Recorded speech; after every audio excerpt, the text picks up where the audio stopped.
At the edge of my world, in the creaky garage of my house, the smell of cedar and oak greets me every morning. I'm 38. I've been pouring my heart and sweat into my backyard for over a decade. I live in the bustling town of Yakima, Washington, and I've been running a custom carpentry business out of this garage, quietly, under the infinite sky, since the day I traded my college degree. For a used table saw, every clamp, chisel, and blade I own was funded by blood, broken knuckles, late evenings under a single bulb, and weekends others spent resting. I constructed more than just chairs and credenzas here. I hammered out tabletops while everyone else slept. I built my identity. At 28, I met Ariel. She's 10 years younger than I am now. She was the spark, wild, calm, self-assured, impetuous. She added color to my monochrome life of sawdust storms and sandpaper showers. Ariel showed me that precise.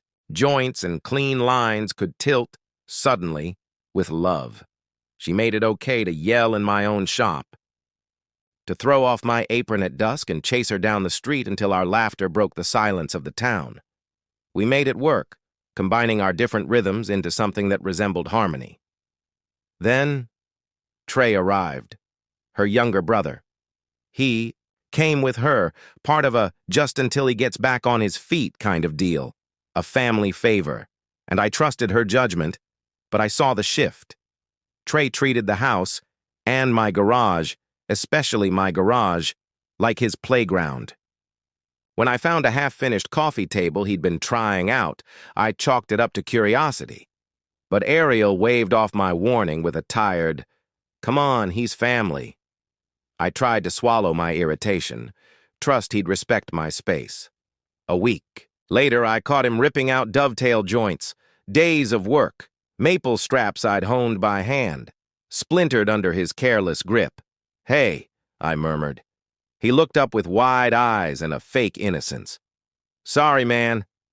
This isn't your practice piece." He set the broken bits aside, thinking I wouldn't notice. But I did. And I followed the trail of chipped edges back to the spot he'd mangled. I told Ariel. She sighed, put a hand on my shoulder. He didn't mean harm. He'll be more careful. So I swallowed my rage. But something in me shifted. Every call from him that week was an apology I didn't ask for. Every morning, my hands trembled at the bench. Tools that once felt like extensions of me now sparked dull fear instead of joy. I started locking drawers I'd never locked before. I thought I was protecting my craft, but really, I was protecting me.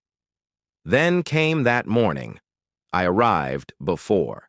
Dawn, coffee still warm. I found chaos, projects, shattered. Shavings littered the floor like confetti, clamps everywhere, screws bent, wires frayed. I brushed a hand over a ruined tabletop, zigzagged with careless cuts. Felt a splinter drive itself into my finger, and something cold into my chest. Ariel was in the kitchen. The world hummed as she made breakfast. I stood in the doorway, the garage door clanking shut behind me.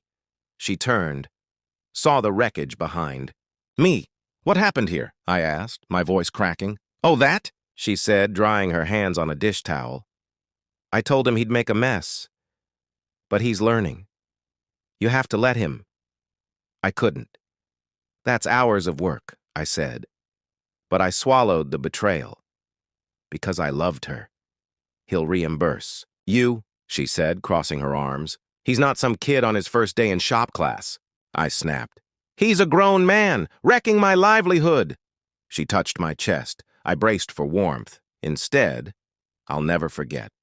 You're not exactly irreplaceable." That hit like a blade. Years of dust and devotion, dismissed. And if the one I loved couldn't see the value in what I built, then what was the point? "So," I whispered, voice like steel, "I'm irreplaceable to me. You don't get to decide that." The sun slipped above the rooftops. I turned away. The garage, my haven, echoed with her silence. Sawdust still floated in the air, like memories refusing to settle. The next morning, I woke early.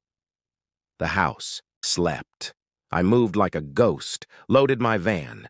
Tool by tool, I packed away pieces of myself. My beloved Lie-Nielsen block plane, precision-calibrated chisels, soul-slick from use. My Japanese draw saw, razored from centuries of craftsmanship.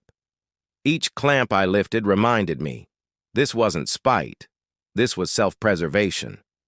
I drove to a storage unit I'd quietly rented weeks ago, just in case. The fluorescent lights buzzed. I stacked my life's work like sacred relics on pallets. Each power saw placed like a surgeon's scalpel. This space was mine. No tray, no aerial, no apologies. I locked the door. It clicked like a gavel. Then I drove downtown to Micah's print. The place hadn't changed in years.